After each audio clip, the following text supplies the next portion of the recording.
Assalamu alaikum, dear viewers, and welcome back to Islam and the Qur'an. Today, we're diving into some intriguing quick Islamic facts.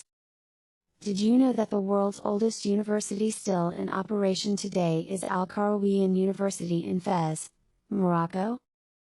Founded in 859 AD by Fatima al-Fihri, this renowned institution has a rich history of academic excellence and is a testament to the early advancements in Islamic education. Al-Qarawiyyin University played a pivotal role in preserving and advancing knowledge during the Islamic Golden Age.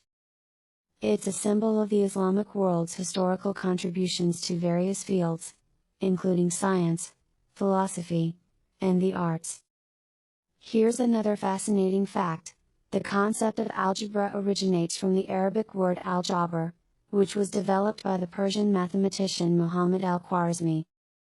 Subhanallah, these quick Islamic facts remind us of the incredible contributions made by Islamic scholars throughout history. If you enjoyed this quick fact, please give this video a thumbs up, share it with your friends and family, and don't forget to subscribe for more intriguing insights into Islamic history.